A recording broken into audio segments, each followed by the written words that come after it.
I think when we talk about business, I think one element I think we cannot neglect at all. A lot of people knows that it's the people, it's your team. But I understand that you have a good team and you homegrown them, Perhaps you talk this story. This is very inspiring, especially your one Malay account lady. This lady you homegrown her and then become the other day in the. I think it's in the news, right? Yeah, in the newspaper, right? Metro. Right? Yeah. Perhaps share a bit on this. This is very important. Okay, you see, when you have in a situation where you're in a disadvantage, okay, so you will tend to think differently. You tend to think differently. Like you see, our ventures or company. Even though we are doing something which is quite successful, but we are not given, like I say, the support from the authorities and also from the financial institution. So now, for us to grow, okay, like I myself, I'm not a good student. That's why, like I say, but after going into business, I feel that that's very important. You need to learn. 活到老学到老。But now you teach also. Okay. So I believe that we must learn. Education is very, very important. So that's why I even took my MBA at a time where I'm most busy, and luckily I got it. So I have earlier actually tried to I would say headhunt or to get the people who are experienced into the company to guide our company on the route for listing. Because listing, you need certain people, like the CFO is a must, or CEO you can do. But there are certain posts, key posts that you need to fill up, and these key posts must be of a certain competency.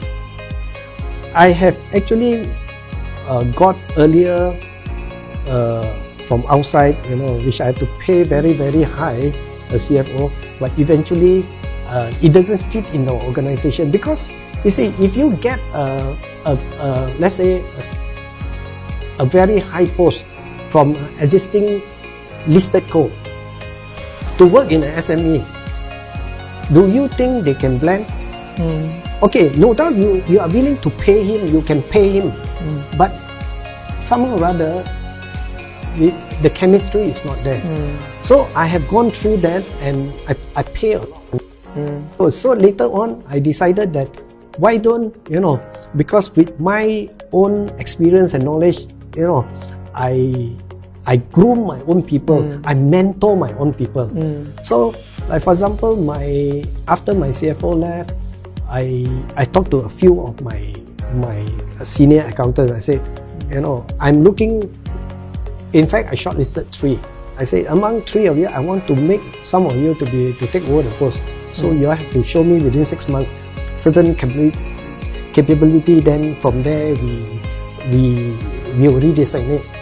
Then luckily there's one girl which is she started in a company, for less than 2,000, and within the span of 4 or 5 years she upskill, she learned, and now she become our CFO, and she has also been featured and interviewed in the Metro magazine, Metro newspaper.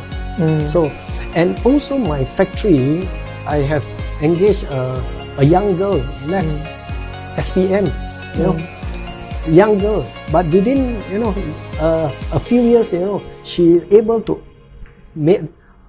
manage the factory, even though there's a small operation there, but then she managed the whole operation. That's important. It's in Sekinchan. It's in Sekinchan.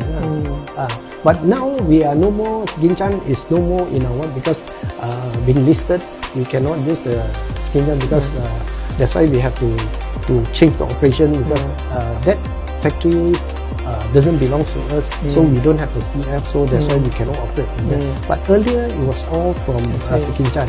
Again, from a young girl, I think if you give them, guide them properly, I think they can able to do. So, and also I like to stress, in any company,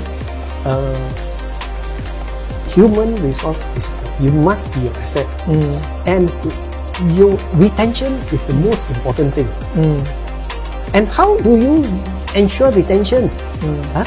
But you cannot be keeping paying and increase the salary because that's not going to end. But you must make them feel happy, feel respected. Then they will stay. And I'm very glad to tell you that, and I'm very proud to tell you, actually most of our staff actually are more than 10 years working for us. This is More than 10 years. You see, now my factory manager, just now you met Charlie, he joined our company when he was 56 after retire. Now he is already 70 years old. Wow. And yes, he's still working. Okay. My HR manager, she's only 22 years old. 22 years. Like I say, the young girl working, now she's already 17 years with us already. Okay. Wow. And my marketing manager is already 20 years already with us. I think you are really a good boss. So, like I say, because to me, I want to make them feel happy to work with me. You see, it's very important. They must be happy. If they are not happy, they will leave. I mean, compensation can never end. Yes. How much you will compensate? You keep on increasing. Cannot. Yeah. This is very, very interesting. I think one organization, I like what you say.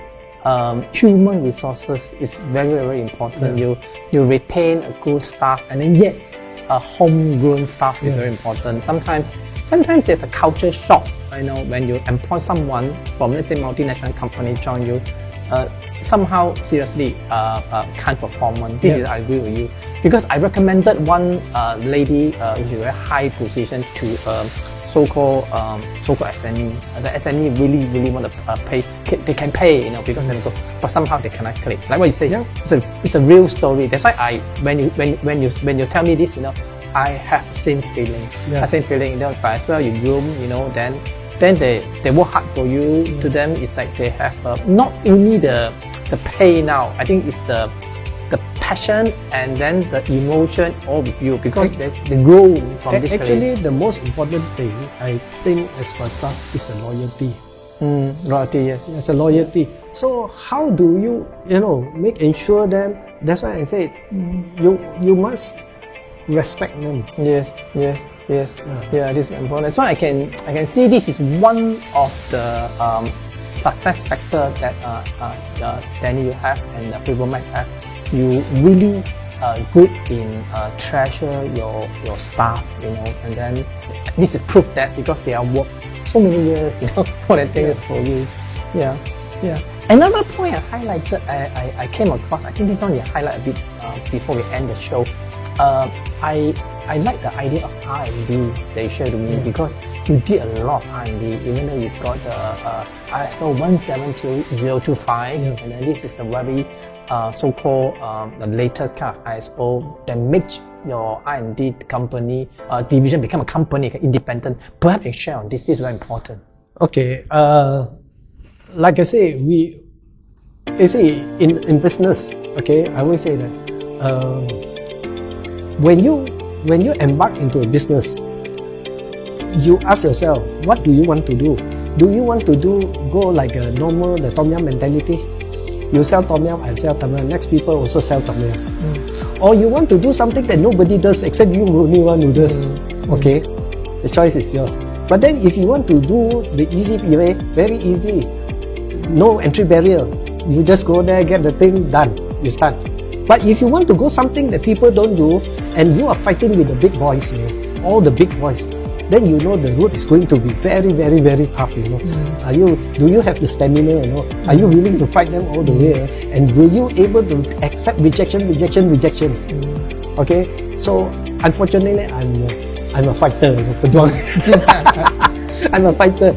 Okay, so we have ventured into this one, and we have got lots of rejection. And even when we want to export, we have a lot of problem because of compliance standards and all these things.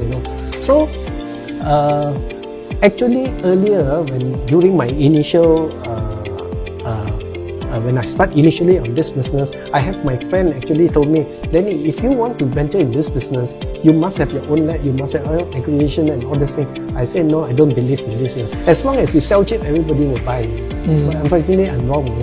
So over the years, I'm also quite stubborn, but at the end, sometimes you have to realize that. Then I wake up, I tell myself, I have to do it.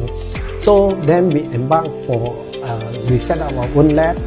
Because why in Malaysia, like I say, we are in this business that nobody does. So Syrian cannot afford to have a test facility just to cater for us, because they are also money-making organization. So that's why we said that then the only way is that to have our own. So that's why to get this lab accredited, it took us a very, very long time, almost 3.5 years. Oh, 3.5 years. 3.5 years, and a lot of time wasted, because this is a testing certification ISO. So you have to create a lot of database first. After the database, then this auditor will come and audit your database. Then also only to the international compliance, and because this is international recognized, so the auditor will be very, very stringent. So this one with our ISO 17025, it's not that we only accredited under the ISO, we are also accredited to the SAMM, which is the System Akreditasi Makmar Malaysia. So with this one, now we can proudly show to the consultant that, okay, our test, okay, if you don't want, you can even use our test report, to another third party to verify, So we will test according to the latest ASTM or ISO standard.